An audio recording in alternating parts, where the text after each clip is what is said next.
Imagine living in a town where you've built a life of respect and justice, only to discover that corruption lies hidden just beneath the surface. What would you do if a routine traffic stop opened the door to a scandal that could tear apart your entire community? For Judge Daniel Brooks, that nightmare became a reality. In this gripping story, you'll follow Daniel's journey as he uncovers a conspiracy involving the very police department meant to protect the people. From racial profiling to high-stakes cover-ups, what Daniel discovers will challenge everything he thought he knew about justice. But exposing the truth comes at a cost: threats, betrayal, and a battle for the future of Winterdale itself. What will it take to bring those responsible to justice? And will Daniel and his allies survive the storm that's about to hit?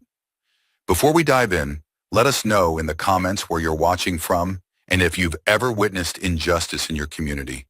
And don't forget to subscribe for more powerful stories that inspire change. Daniel Brooks pulled his Lexus into the wide boulevard leading to his home in Winterdale. The warm hum of the engine and the smooth jazz playing through the speakers created a bubble of comfort and peace, a stark contrast to the day he had just experienced in court. Today, like so many others, had been long and exhausting. Back-to-back hearings, heavy paperwork, and the unrelenting burden of making decisions that would alter the lives of the people who stood before him. As he turned into his neighborhood, Daniel felt a small wave of relaxation. This was the part of his day where he could decompress, a moment where he could pretend, just for a little while, that the weight of the world wasn't pressing on his shoulders. Winterdale was a quiet, affluent community. Tree-lined streets, expansive homes with manicured lawns, the kind of place where people walked their dogs in the evening and children rode their bikes in safety. Daniel had lived here for over a decade, ever since his career as a judge had taken off. He had worked hard to reach this level of success, and it showed in every corner of his life. He glanced at his rearview mirror, catching the last bit of sunlight peeking through the trees as the day began to wind down. He wasn't far from home now, just a few more turns, and then he could sit down with his wife, Charlotte, and enjoy the quiet evening they both looked forward to. But the sense of calm didn't last long. As Daniel turned onto a narrow, quiet street, flashing red and blue lights pierced the dusk. At first, he didn't register that the police cruiser was tailing him. His mind was too preoccupied with the events of the day. He slowed down, thinking perhaps the officer needed to get around him to respond to an emergency, but the cruiser stayed firmly behind him. His stomach clenched. He glanced at his speedometer. He wasn't speeding. In fact, he was well below the limit. Confusion swept over him. He slowed the car and pulled over to the side of the road, his heartbeat quickening. His fingers gripped the steering wheel as he watched the police car roll to a stop behind him, its lights still flashing in the fading light. Daniel's first thought was that there had been some kind of mistake. Maybe the officer didn't realize who he was. Judge Daniel Brooks, a man who had worked in this very community for years. A respected figure, a public servant. But as he watched the officer step out of the car, something inside him shifted. The officer, a tall, broad-shouldered woman, walked with purpose, her hand resting on the gun holstered at her side. Her face was unreadable, her body language stiff, and Daniel's chest tightened. She approached his car window, and Daniel forced himself to breathe, keeping his movements slow and deliberate as he rolled the window down.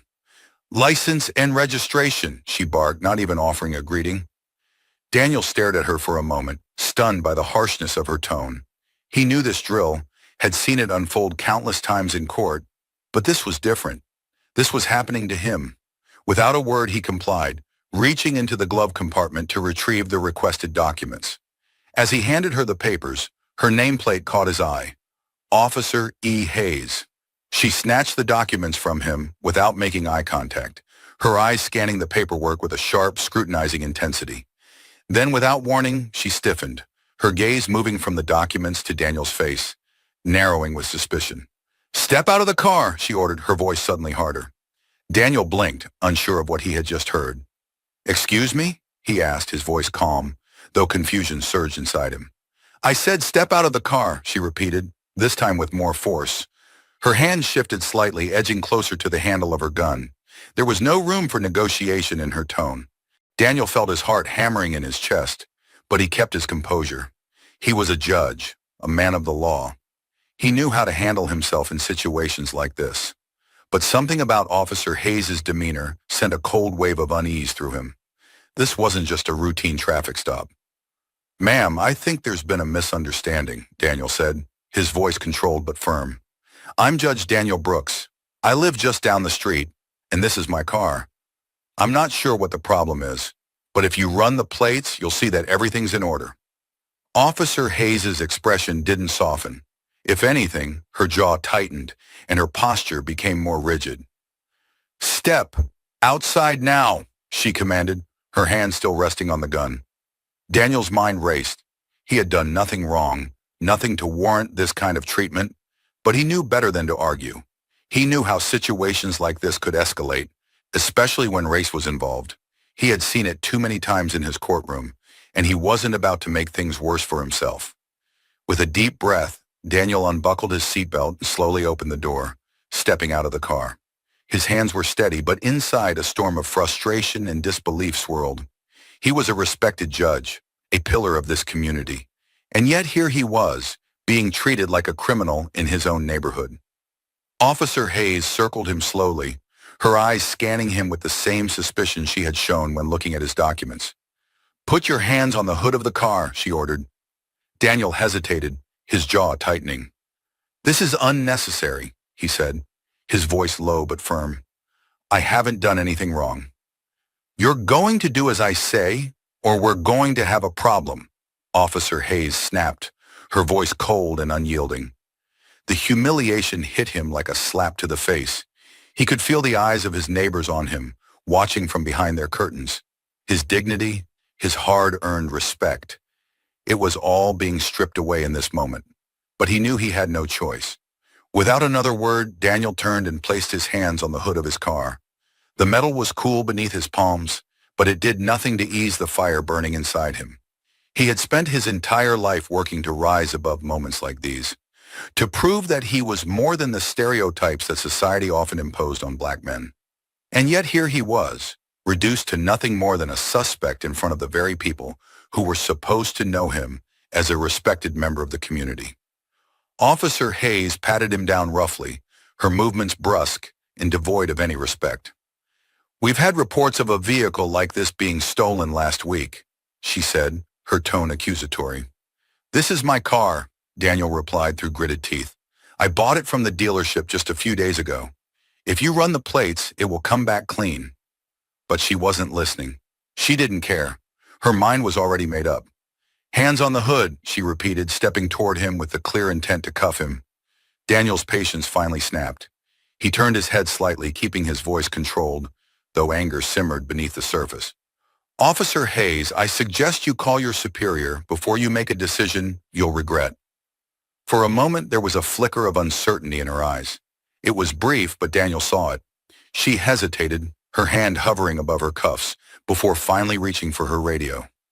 "I'm going to need a supervisor out here," she muttered into the radio, her gaze still locked on Daniel. Minutes passed, each one feeling like an eternity. Daniel stood there, his hands still on the hood, his neighbors still watching from the safety of their homes. The humiliation was unbearable, but he forced himself to remain calm. He wasn't going to give her the satisfaction of seeing him lose control. Finally, the crackle of the radio broke the tense silence, and a voice came through. "Hayes, stand down immediately. Judge Brooks is a respected member of the community. I'm on my way." Relief flooded through Daniel, but it was short-lived. The damage had already been done. His dignity had been shattered, and no amount of apologies could erase the humiliation he had just endured. Officer Hayes' face flushed with embarrassment as she lowered her radio. She muttered something under her breath, an apology perhaps, but Daniel barely heard it. His mind was already racing, trying to process what had just happened. She stood awkwardly for a moment before muttering, "Sorry, Your Honor. There seems to have been a misunderstanding." Daniel adjusted his jacket, his composure regained, though the anger still simmered beneath the surface. He glanced at her, his voice calm but firm. "A misunderstanding, officer?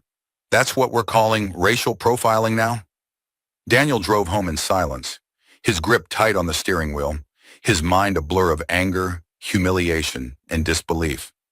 The same streets that had once felt like a safe haven now felt hostile, as if the shadows of the trees were hiding the eyes of people who had seen him reduced to a suspect in his own neighborhood. When he finally pulled into his driveway, the house was dark. Charlotte must have already gone to bed. He sat in the car for a long moment, staring at the front door, unable to bring himself to move. The weight of the night's events pressed down on him, heavy and suffocating. It wasn't just about what had happened. It was about what it represented. It didn't matter that he was a judge, that he had spent years building a career based on justice and fairness. In that moment, in Officer Hayes' eyes, he had been nothing more than a black man driving a nice car in the wrong neighborhood. Daniel's chest tightened with a mix of anger and sadness. He had worked so hard to reach this point in his life, to be seen as more than the stereotypes that followed people like him. But all it had taken was one officer's snap judgment to strip him of the respect he had earned. Finally, with a heavy sigh, Daniel turned off the car and stepped out. He walked slowly toward the front door, the cool night air doing nothing to calm the storm inside him. When he entered the house, he found Charlotte sitting at the kitchen table, her face illuminated by the soft glow of her phone. She looked up as he walked in, concern immediately filling her eyes. "Daniel," she said softly, standing and moving toward him. "You're home late. What happened?" Daniel hesitated, unsure of how to explain the humiliation he had just endured. But as he looked into Charlotte's eyes, he realized he didn't need to explain. She already knew. He sank into a chair at the table, his head in his hands. "I was pulled over," he said finally, his voice barely above a whisper. "For speeding?" Charlotte asked, her brow furrowing in confusion. "No," Daniel replied, his voice tight. "For driving my own car." Charlotte stared at him, the confusion slowly giving way to anger. "What? Here? In Winterdale?" Daniel nodded, his jaw clenched. "Officer Hayes. She thought I'd stolen the car. Had me stand by the side of the road, hands on the hood, while the neighbors watched." Charlotte's face twisted in anger, her hands gripping the edge of the table. "This is unbelievable, Daniel. You're a judge. They know you here. How could this happen?" Daniel let out a bitter laugh, shaking his head. "That's the thing, Charlotte. It doesn't matter who I am or what I've done. In their eyes, I was just another black man in a nice car. And that was enough." Charlotte's anger softened into something closer to sorrow. She sat down beside him, placing a hand on his arm. "I'm so sorry, Daniel. You don't deserve this." Daniel looked at her, his eyes filled with a mix of exhaustion and determination. "No, I don't, and neither does anyone else. That's why I'm going to do something about it." Charlotte's expression shifted, concern flickering across her face. "What do you mean?" Daniel straightened in his chair, the fire in his chest reigniting. "I'm not just going to let this go. This isn't just about me. This is about every person who's ever been treated like a criminal because of the color of their skin. I'm going to make sure this never happens again." The next morning, Daniel sat in his chambers at the courthouse, reviewing the case files stacked on his desk. But his mind wasn't on the cases in front of him. It was still consumed by the events of the previous night, by the sting of humiliation that refused to fade. His phone buzzed on the desk, breaking the silence. Daniel glanced at the screen and saw a text from Aaron Spencer, an old friend from law school who had become a detective in Winterdale. "Heard about last night. Lunch today? I've got something you'll want to hear." Daniel stared at the message for a moment before typing a quick response.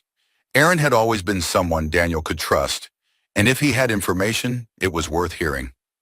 The small diner on the outskirts of Winterdale was a quiet place, a spot where locals came for a peaceful meal or coffee.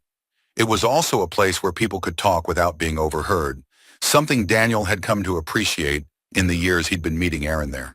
When Daniel walked in, Aaron was already seated at a booth in the far corner, a steaming cup of coffee in front of him. His face, usually bright and energetic, was grim. Daniel slid into the booth across from him, offering a nod. "You look like you haven't slept," Daniel said, noting the dark circles under Aaron's eyes.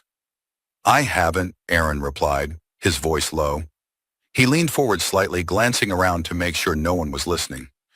"There's something going on, Daniel, something big. I don't know how deep it runs, but after what happened to you last night, I think you need to know." Daniel's stomach tightened. Go on. Aaron rubbed his eyes and let out a long breath. You know Westwood Developers, the construction company that's been popping up all over town? Yeah, they've been building half the new developments around here, Daniel replied. He didn't have much personal involvement with the company, but he'd seen their logo on signs throughout Winterdale. Aaron nodded. Well, they've been paying off some of the officers in the department to look the other way on a few things. Safety violations, under-the-table deals, that sort of thing. I've been digging into it quietly for a while now, but there's more. It's not just about shady construction practices. I think they've got people on the inside, high up, who are covering for them. Daniel frowned, leaning in. High up, like who? Aaron paused, clearly debating how much to say. Captain Martin, I can't prove it yet, but there are rumors he's been getting kickbacks. And Officer Hayes? She's involved too. Daniel felt a jolt of anger flash through him, but he forced himself to stay calm. So, last night, that wasn't just a random stop? Aaron shook his head. I don't think so. It could have been that Hayes was trying to send a message, or maybe she just saw you in that new car and made an assumption. Either way, this goes deeper than just racial profiling. There's something rotten in the department. The implications of what Aaron was saying settled over Daniel like a heavy blanket. Corruption in law enforcement was something he had encountered before in his career, but it was always at a distance, something happening in other towns or cities. But now it was here, in Winterdale, in his own backyard. So what do we do? Daniel asked after a long silence. His voice was calm, but the resolve was clear. Aaron glanced around again, then leaned closer. We don't have enough to go public yet, not without solid proof.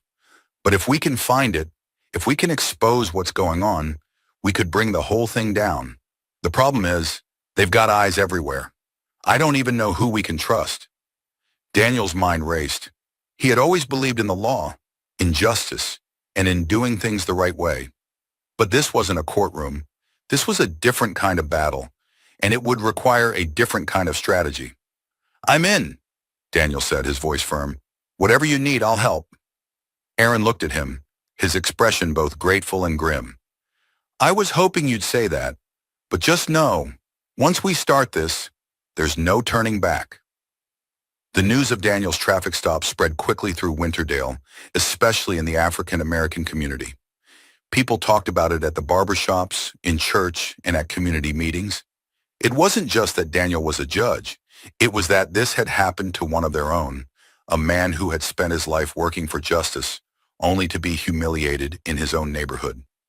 Daniel attended a meeting at the community center, a modest building that had been the heart of the local black community for decades. The room was packed, the air thick with tension. People were angry, and rightfully so. But there was also a sense of helplessness, a feeling that no matter how much progress they made, incidents like this would always drag them back down. Daniel stood in front of the room, looking out at the faces of the people he had grown up with, the people he had fought for in his courtroom. His hands rested on the back of a chair, knuckles white as he steadied himself to speak. I'm not here to tell you what happened to me was special, Daniel began, his voice low but steady. Because it's not. What happens to me happens to people in this community every day. The only difference is, when it happened to me, people paid attention. Murmurs of agreement rippled through the crowd. I'm not going to stand here and pretend I wasn't angry or embarrassed, Daniel continued, his eyes scanning the room. I was. But more than that, I was reminded that no matter how far we've come, there's still so much work to be done. A man near the back stood up, his face a mixture of frustration and resignation. But what can we do, Judge? We've been fighting this fight for years. They humiliate us, and then they tell us to move on. We can't move on. Daniel nodded, understanding the depth of the man's pain. You're right. We can't move on, and we shouldn't. That's why I'm not letting this go. I'm going to do everything I can to hold Officer Hayes accountable, and I'm going to push for changes in the department, but I need your help. The crowd murmured again, this time with more energy, more hope. I can't do this alone, Daniel said, his voice rising slightly. We need to demand transparency. We need to push for oversight, for accountability, We need to make sure that the people who are supposed to protect us are held to the highest standard. This isn't just about me, it's about all of us.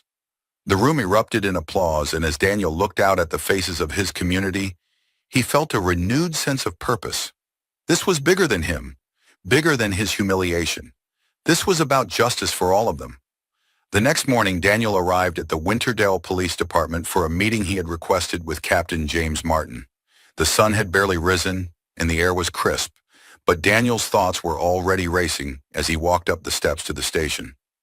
He had known Captain Martin for years, back when Martin had been a young patrol officer and Daniel had been climbing the ranks of the legal system. They had always been friendly, though not particularly close, but today's meeting wasn't about friendship. It was about accountability. When Daniel entered the station, the atmosphere was tense. Officers glanced at him from their desks, their expressions a mixture of curiosity and unease. It wasn't every day that a judge walked into the station with an air of purpose like this. "Judge Brooks," Captain Martin greeted him as Daniel entered the office. Martin stood, extending his hand, but there was tightness in his voice, a wariness in his eyes.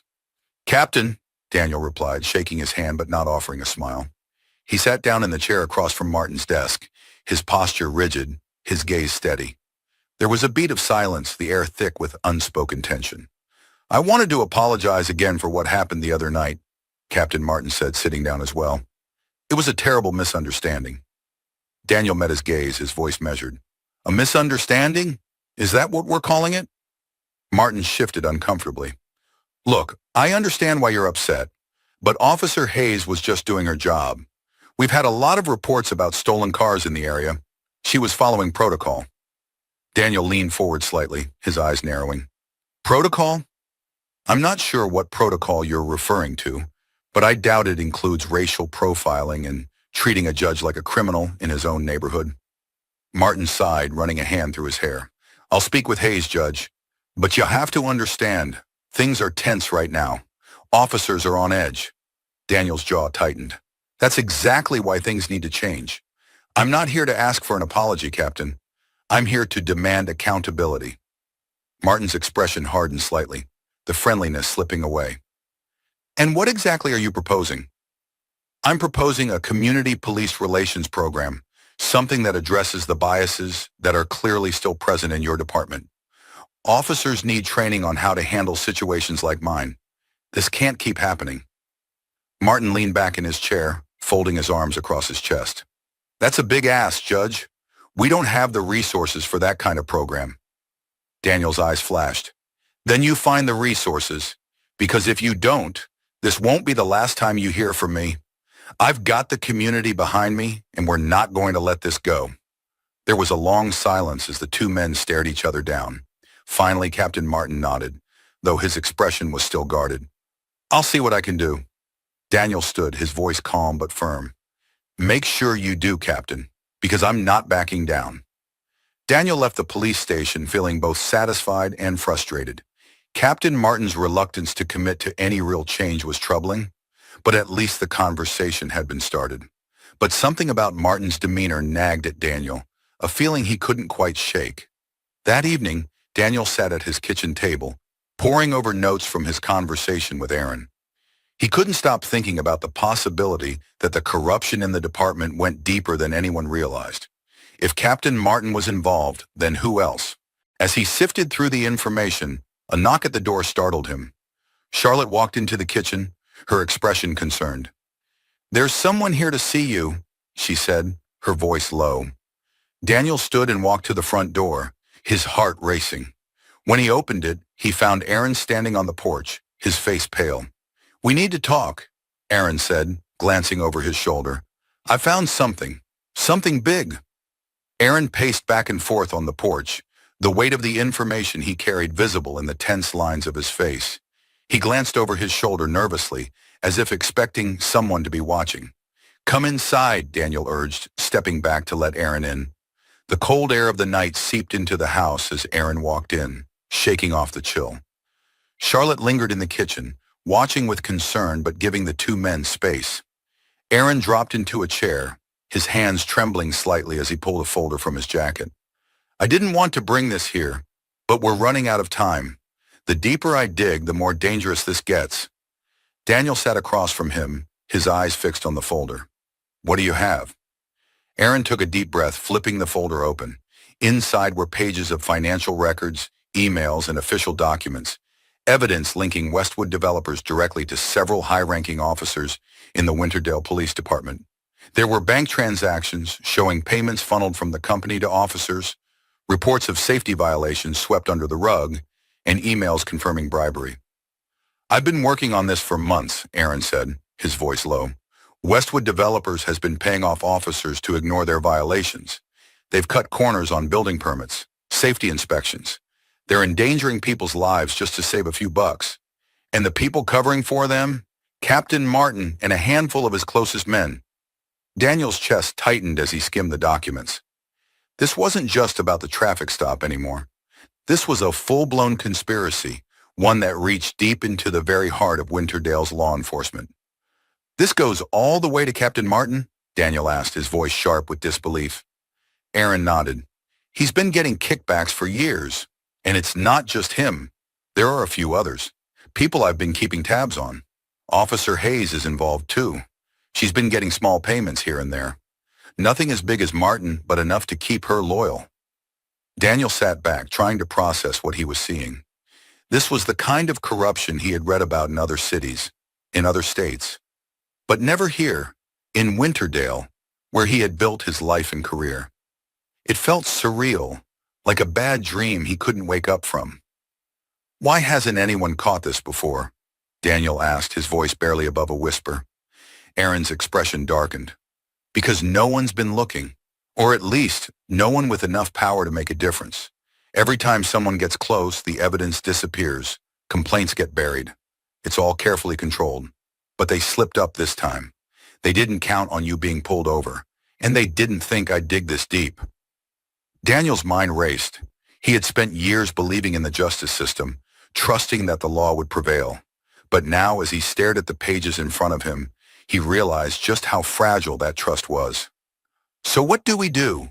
Daniel asked, his voice steady despite the storm brewing inside him. Aaron looked up at him, his eyes hard. We bring them down, but we need more.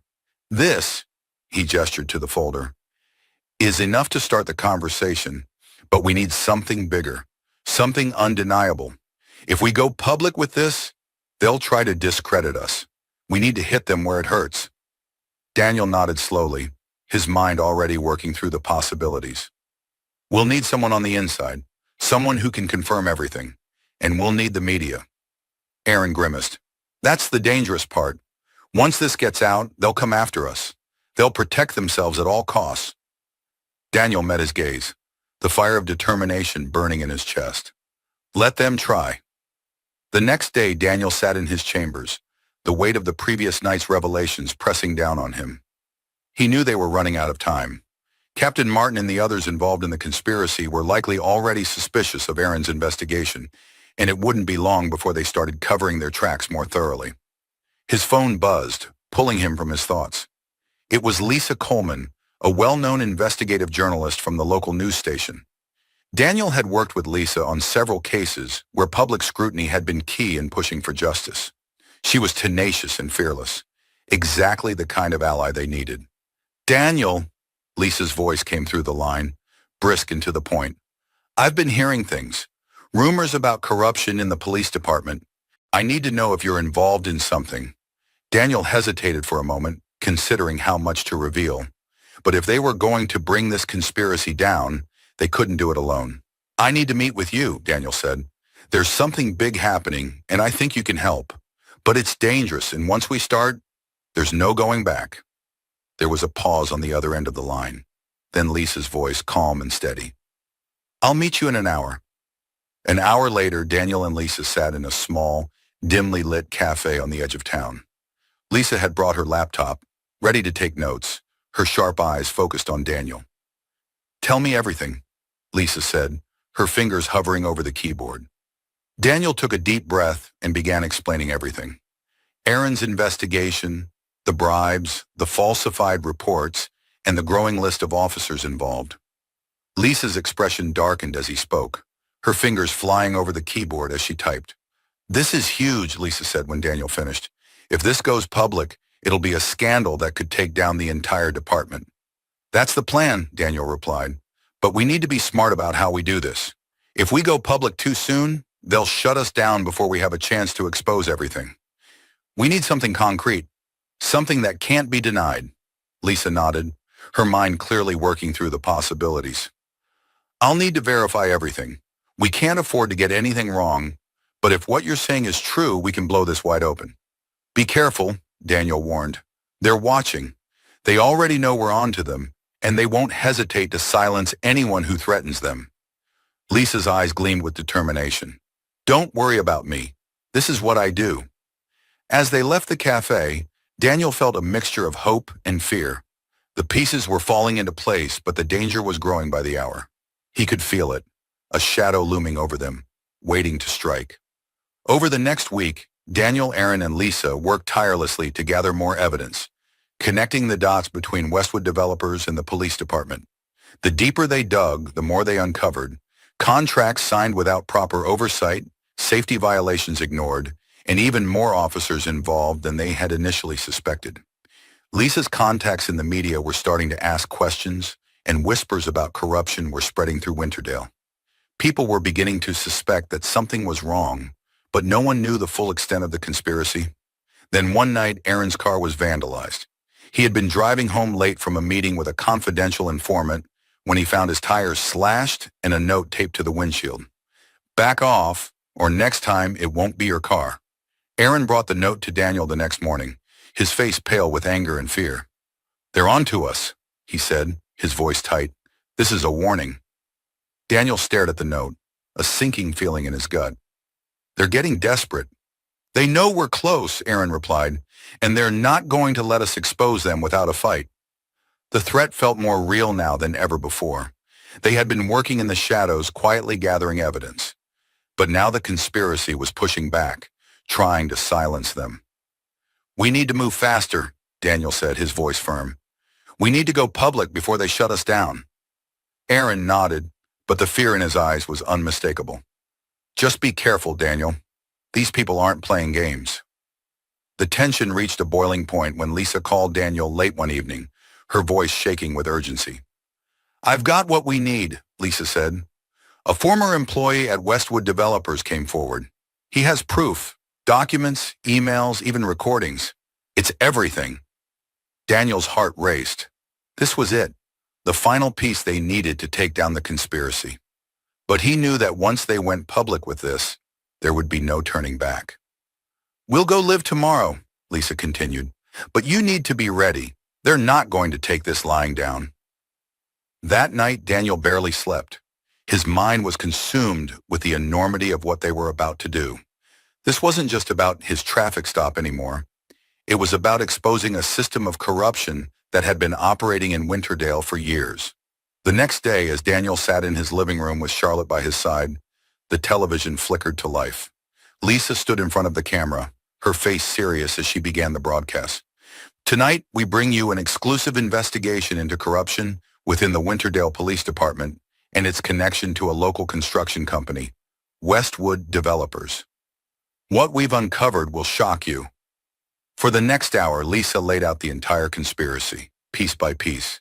She showed the documents, played the recordings, and exposed the network of officers who had been taking bribes. Captain Martin's name was front and center, along with several other high-ranking officials. By the time the broadcast ended, Winterdale was in an uproar. Social media exploded, and people began gathering outside the police station, demanding accountability. But as Daniel sat in his living room, his phone buzzed with a new message. You've made a mistake. Now it's personal. The fallout from the broadcast was immediate and intense. Protests erupted outside the police station and City Hall, with citizens demanding resignations and arrests. The community was outraged, and the media swarmed Winterdale, eager to cover the scandal. But with the victory came a deep sense of dread. The message on Daniel's phone haunted him, a reminder that they were far from safe. Whoever had sent the message wasn't just angry, they were coming for him, Aaron and Lisa. Aaron went into hiding, staying in a motel outside of town, too afraid to return home.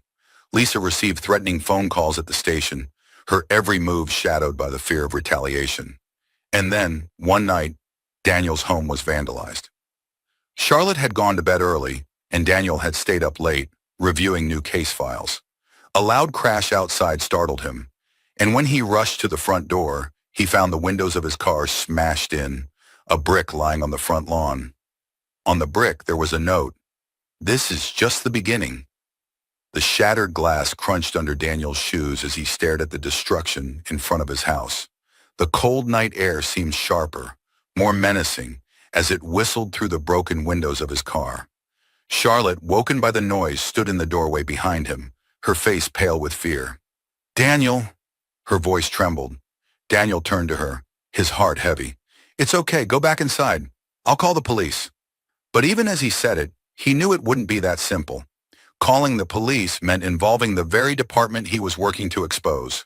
There were officers he couldn't trust, men like Captain Martin who had been complicit in the corruption. He couldn't be sure that they wouldn't just make things worse. Instead, he called Aaron. "They've hit my house," Daniel said the moment Aaron answered the phone. His voice was tight with controlled anger, but the fear lurked just beneath the surface. Aaron's voice was strained. "You too? I've been getting more threats since the broadcast. I'm not staying in one place for long." Daniel clenched his jaw. The situation was escalating fast. "We need to meet. I think we're all in danger." There was a pause before Aaron spoke again. "I'll meet you at the safe house. I'll send you the location, somewhere outside town where we can talk." "Be careful," Daniel said before hanging up. Turning back to Charlotte, Daniel could see the worry etched across her face. She knew what this meant, what was at stake. "You have to leave Winterdale for a while," he said, his voice firm. "It's not safe here, and I need to know you're okay." Charlotte stepped toward him, her hands trembling slightly as she reached for his arm. "What about you? What are you going to do?"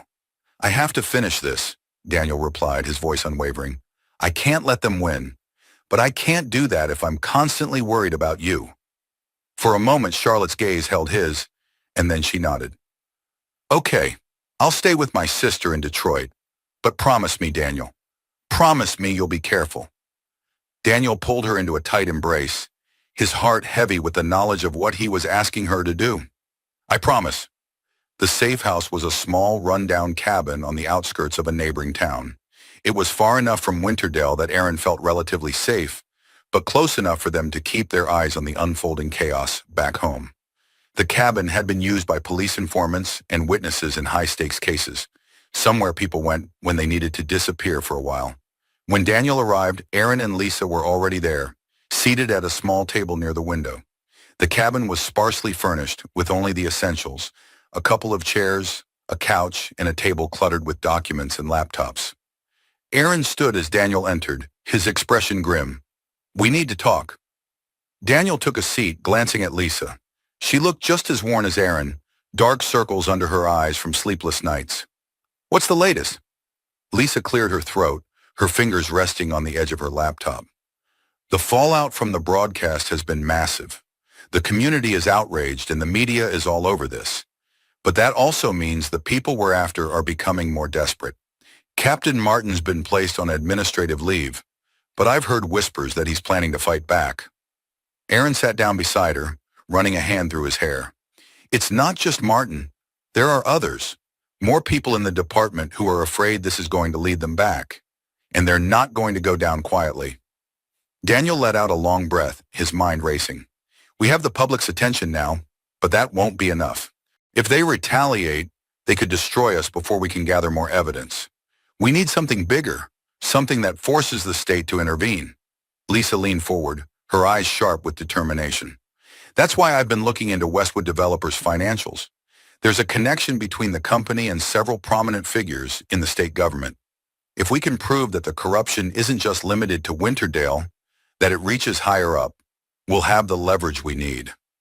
Aaron nodded in agreement. "I've also been hearing rumors about a network of officers across different departments. It's not just Winterdale. This goes further than we thought." Daniel's chest tightened. The scope of the conspiracy was growing by the day, and with it, the danger. "Then we need to find proof. We can't stop until we have enough to take this to the Attorney General." Lisa tapped the keys of her laptop, pulling up a set of documents. I've been cross-referencing bank transactions, construction permits, and safety inspection reports. There are patterns here. Payments to key people in the department, all tied back to Westwood. She turned the laptop toward Daniel, showing him a chart of transactions and email records. This is the smoking gun. If we can get someone to testify, someone on the inside, we can take this to the next level. Daniel studied the documents, his mind racing. Who do we know that would be willing to talk? Aaron glanced out the window, his expression dark. There's someone, but it's risky. One of the lower-ranking officers, Officer Emily Hayes. She's been involved in this from the beginning, but she's not as deep into it as the others. She might be willing to cooperate if we offer her a way out. Daniel hesitated. Officer Hayes was the one who had racially profiled him, who had started this whole nightmare with that traffic stop.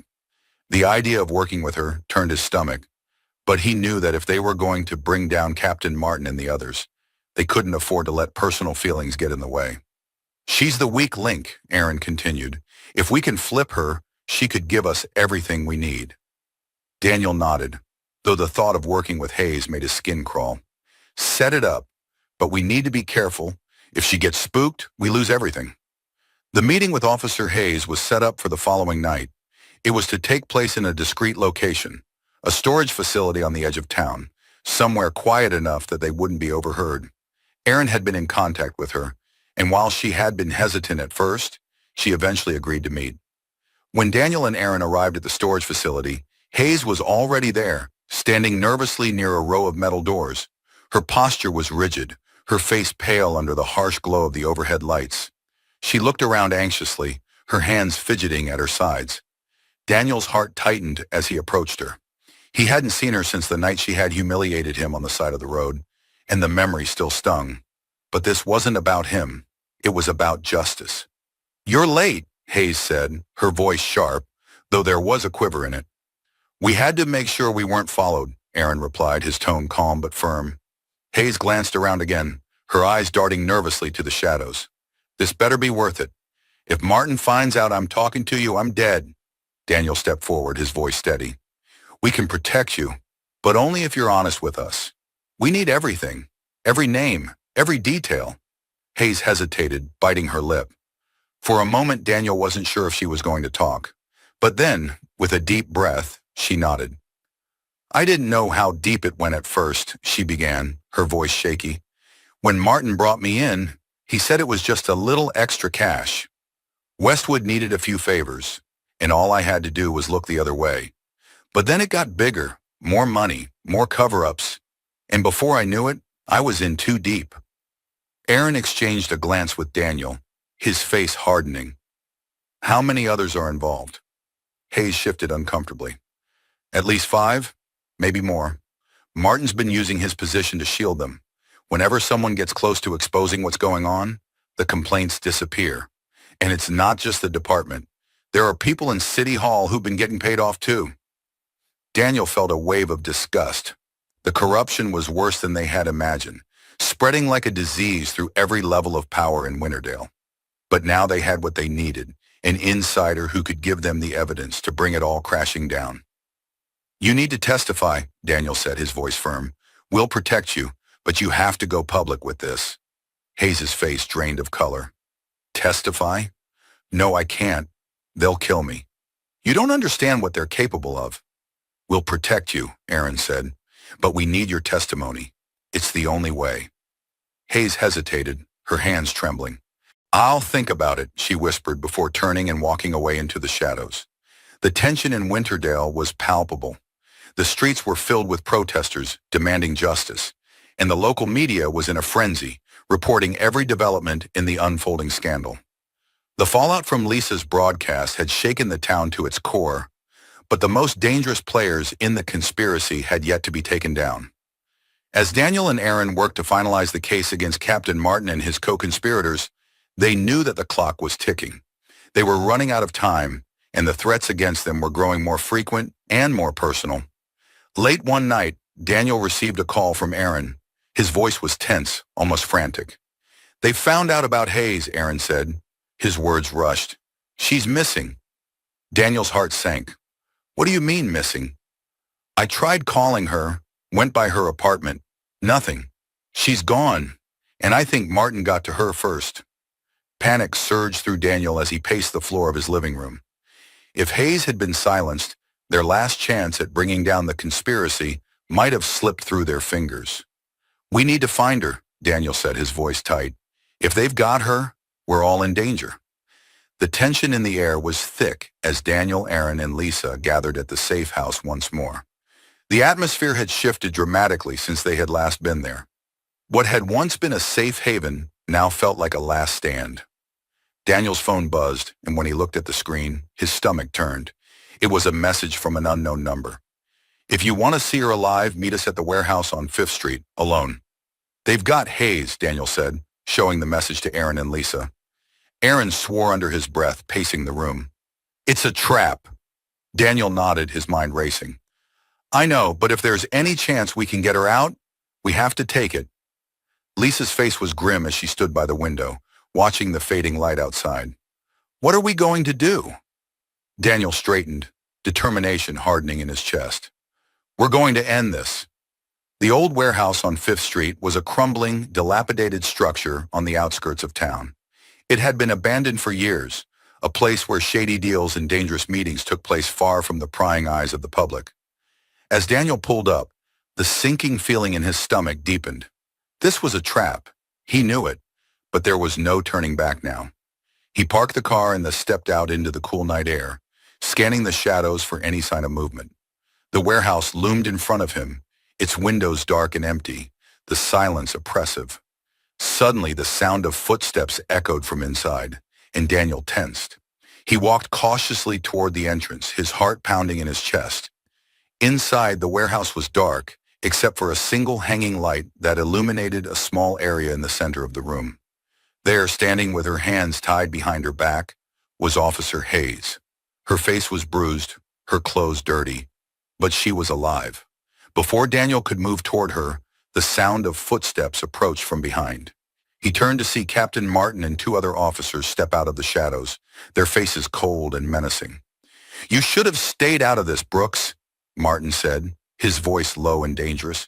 But now you've made it personal. Daniel's jaw tightened, his mind racing for a way out.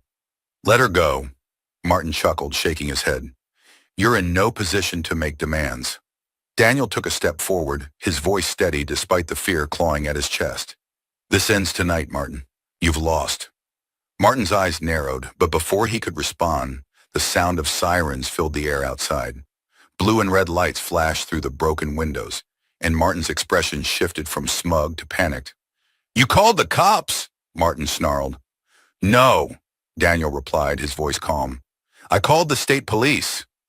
The warehouse doors burst open, and officers from the state police swarmed in, their guns drawn. Martin and his men tried to flee, but it was too late. Within moments, they were surrounded, their weapons confiscated, and they were placed in handcuffs. As the officers led Martin away, Daniel walked toward Hayes, untying the ropes that bound her hands.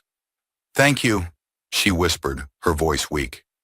Daniel nodded, his heart still pounding. It's over. The arrests of Captain Martin and his co-conspirators sent shockwaves through Winterdale. The scandal that had rocked the town for weeks had finally reached its climax, and the fallout was swift and brutal. The corrupt officers were charged with conspiracy, bribery, and a slew of other crimes, and the public outcry was louder than ever. Westwood Developers was shut down, its executives facing charges for their role in the conspiracy. City officials who had been complicit were also arrested, and Winterdale's police department underwent a complete overhaul, but the victory came at a cost. Daniel, Aaron, and Lisa had risked everything to expose the truth, and while justice had prevailed, the scars of the battle would remain with them forever. One morning, as Daniel stood on the steps of the courthouse, he looked out at the town he had fought so hard to protect. The air was crisp, and the sun was just beginning to rise, casting a warm glow over the streets. There was a sense of peace now, a calm after the storm. But Daniel knew that the fight for justice was never truly over. As Charlotte joined him, slipping her hand into his, Daniel took a deep breath. How do you feel? She asked softly. Daniel smiled, though the weight of everything they had been through still lingered. Like we're just getting started. They stood in silence for a moment, the weight of the past months hanging between them. But there was also hope now, a belief that, despite everything, justice had been served. And for Daniel, that was all that mattered. Winterdale was a town in recovery, but the wounds from the recent scandal still ran deep. The arrests of Captain Martin and the officers involved in the conspiracy had shaken the town to its core, and now, weeks later, the streets were quieter, the usual buzz of daily life replaced with an uneasy calm. Daniel Brooks stood in the center of town one afternoon, watching as people moved about their day, their faces etched with tension. Though the corrupt officers were gone, the trust between the police and the community had been shattered. Daniel could see it in the way people looked at patrol cars as they drove by. Anxiety, suspicion, and fear where there had once been comfort and security. As he walked down the street, several people recognized him, their expressions shifting from curiosity to gratitude. Some nodded in silent thanks, while others offered words of encouragement. Daniel smiled and waved, but the weight of everything he had done, the battles he had fought, pressed heavily on his shoulders. Winterdale was changing, but it was a slow and painful process. The scars left behind by the corruption ran deep, and the people weren't going to forget what had happened anytime soon. Daniel stopped outside the old community center where he had spoken with his neighbors just weeks before. Inside, there was another meeting taking place, this one led by local leaders who had stepped up to fill the void left by corrupt officials. It was a town hall of sorts, a place where people could gather, share their concerns, and begin the long journey of healing. As he walked inside, Daniel was greeted with nods of respect. He took a seat in the back, preferring to listen rather than lead. The meeting had already started, and the speaker, a young community organizer named Jackson Reed, was talking about the next steps for the town. "We can't just wait for things to get better," Jackson said, his voice strong and passionate. "We need to rebuild this town from the ground up. That means holding our leaders accountable, demanding transparency, and making sure that what happened here never happens again." There were murmurs of agreement from the crowd, and Daniel felt a flicker of hope. Jackson was right. This wasn't just about the police. It was about the entire system that had allowed corruption to fester in the first place.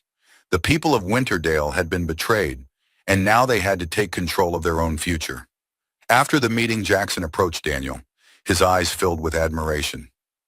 "Judge Brooks," Jackson said, shaking Daniel's hand, "you've done more for this town than anyone could have imagined. But we're not done yet, are we?" Daniel smiled, though it didn't quite reach his eyes. "No, we're not done. We've just begun." The relationship between the Winterdale Police Department and the community was in tatters. Though new leadership had been installed and reforms were being discussed, the people still didn't trust the badge. They couldn't. Too much damage had been done. As part of the rebuilding effort, Daniel proposed a series of community police relations programs. These programs would focus on transparency, accountability, and education, with the goal of repairing the broken trust between law enforcement and the people they served. One morning, Daniel found himself standing in front of a group of police officers, new recruits and veterans alike. They were gathered in the department's training room, listening as he explained the importance of the changes they were about to implement. "We're not here to point fingers," Daniel began, his voice calm but firm. "We're here to learn. What happened in this department wasn't just the fault of a few bad actors. It was a systemic failure, one that allowed corruption to thrive and go unchecked. But now we have the opportunity to change that." The officers sat in silence, their faces a mixture of skepticism and curiosity. Some of them, especially the older veterans, looked uncomfortable. They had been part of the department for years, and the idea of change wasn't something they welcomed easily. But others, particularly the new recruits, looked eager to make a difference. Daniel continued, his voice rising slightly. "This isn't about tearing down the police. It's about building something better. It's about making sure that the people you serve trust you, that they believe in your ability to protect them. And that starts with you, right here, right now." The room was silent for a moment before a hand went up in the back. It was Officer Emily Hayes. Daniel's heart skipped a beat. After everything that had happened with Hayes, the traffic stop, the conspiracy, her eventual cooperation, He wasn't sure how the other officers would react to her, but she had agreed to stay on with the department, determined to be part of the change. I just want to say something, Hayes began, standing. Her voice was steady, but there was a vulnerability in her eyes. I made a mistake. I let my biases get in the way of my duty, and because of that, I hurt people. But I'm not that person anymore. I've been given a second chance, and I'm going to use it to do better. I hope you'll do the same. There was a ripple of murmurs throughout the room, and Daniel could see some of the officers nodding in agreement. Others remained silent, their faces unreadable. After the meeting, Hayes approached Daniel, her expression uncertain. I hope I did the right thing. Daniel smiled, placing a hand on her shoulder. You did. This is just the beginning, Emily. It's not going to be easy, but if you're willing to put in the work, you'll help make this department something to be proud of. Hayes nodded, her resolve hardening. I'm ready. Months passed, and the changes in Winterdale slowly began to take root. The new police leadership, along with the Community Police Relations Program, helped to rebuild the fragile trust that had been shattered. It wasn't a quick process. Trust is something that takes years to build and only moments to destroy. But progress was being made. Daniel remained at the forefront of these efforts, working closely with local leaders like Jackson Reed to ensure that the reforms went beyond the police department. City Hall was undergoing its own investigation, and several city officials had already resigned in the wake of the scandal. New elections were scheduled, and Daniel was determined to make sure that the people elected leaders who would prioritize transparency and accountability. One evening, Daniel and Charlotte attended a town hall meeting in the same community center where he had first addressed his neighbors after the traffic stop. The mood was different now, more hopeful, though the memories of what had happened still lingered in the air. As they sat in the audience, Jackson took the stage to speak. His voice was full of passion, his words resonating with the crowd. We're not going to let what happened define us, Jackson said. We're going to use it to make Winterdale a better place for all of us. This town belongs to the people, and we're going to make sure that the people's voices are heard. The crowd erupted in applause, and Daniel felt a swell of pride as he looked around the room. It wasn't just about the police anymore. It was about the entire community coming together to create something new, something better. After the meeting, Daniel and Charlotte walked through the quiet streets of Winterdale, the cool night air refreshing after the warmth of the crowded community center. You've done so much, Charlotte said softly, her hand resting in the crook of Daniel's arm. Look at what you've accomplished. Daniel smiled, though the weight of everything still hung over him. It's not just me, he said. It's all of us. Charlotte looked up at him, her eyes filled with pride. Still, I don't think Winterdale would have made it through this without you. Daniel stopped walking, turning to face her.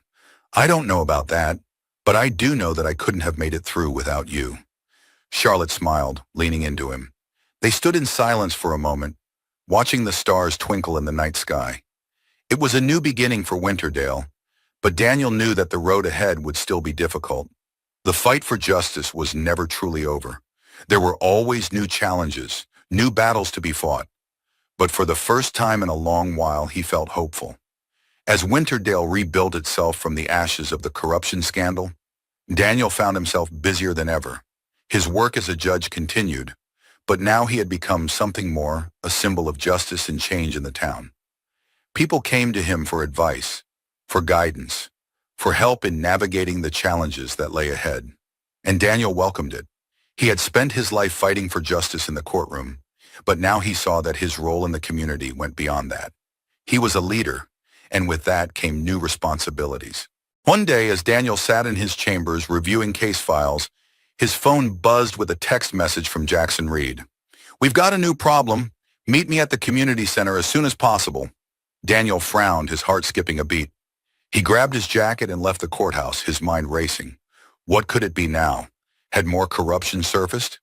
Was there a new threat to the reforms they had worked so hard to implement? When Daniel arrived at the community center, Jackson was waiting for him outside, his expression grim. What's going on? Daniel asked. Jackson handed him a flyer, and Daniel's stomach sank as he read it. Stop the reforms. Vote no on the new police policies. Take back our town.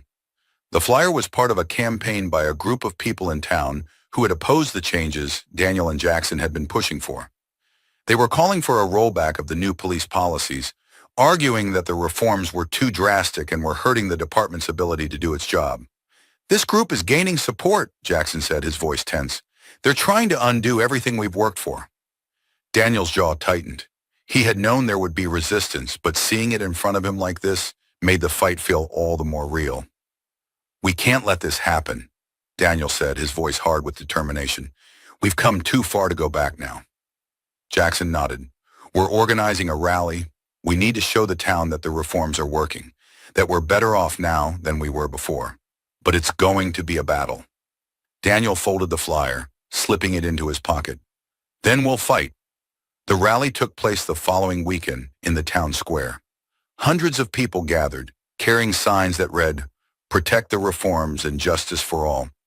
The air was filled with a sense of urgency, the knowledge that the battle for Winterdale's future was far from over. Daniel stood with Jackson in front of the crowd, watching as people chanted and waved their signs. The opposition group had shown up as well, standing on the other side of the square with their own signs calling for a return to law and order and the removal of the reforms. It was a tense atmosphere, and Daniel knew that things could escalate quickly if they weren't careful. When it was time for the speeches, Jackson stepped up to the microphone first, his voice strong as he addressed the crowd. "We're here today because we believe in a better future for Winterdale," Jackson said. "A future where the police are accountable, where corruption has no place, and where the people's voices are heard. We've come too far to let a small group of people take us backward." The crowd erupted in applause, and Daniel could feel the energy building. When it was his turn to speak, he stepped up to the microphone, his heart pounding. "I'm not here as a judge today," Daniel began, his voice steady but passionate. "I'm here as a member of this community, a community that has been through hell and back, but that has come out stronger on the other side." He paused, scanning the crowd. "We've made progress, real progress. But now there are people who want to undo that. People who want to go back to the way things were. But we can't let that happen." The crowd cheered, and Daniel felt a surge of determination. "This isn't just about the police," he continued. "This is about all of us. It's about building a town where everyone is treated fairly, where everyone has a voice, and where justice isn't just a word, it's a reality." The crowd roared in agreement, and Daniel smiled, feeling the power of the moment. "We stand together," Daniel said, his voice rising, "and together we will make sure that Winterdale moves forward, not backward. This is our town, and we won't let anyone take it from us."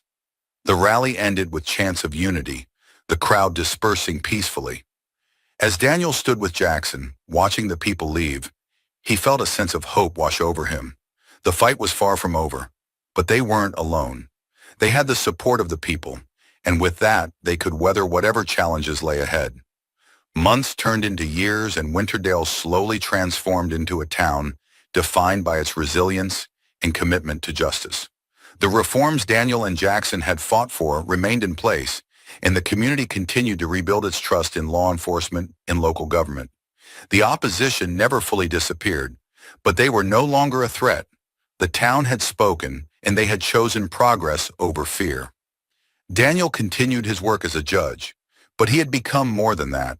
He was a leader, a mentor, and a symbol of what one person could do when they refused to back down in the face of injustice. One afternoon, as Daniel sat in his chambers reviewing a new case, a knock at the door interrupted him. He looked up to see Jackson standing in the doorway, a smile on his face. "We did it," Jackson said, his voice filled with pride. Daniel smiled, leaning back in his chair. "Yeah, we did." But even as they celebrated their victories, Daniel knew that the fight for justice was never truly over. There will always be new challenges, new battles to fight. But for now, Winterdale was a better place than it had been, and that was enough. For now. If you enjoyed this story and want to hear more inspiring stories of justice, resilience, and hope, don't forget to subscribe to our channel. Click the subscribe button below and stay tuned for more content that makes a difference.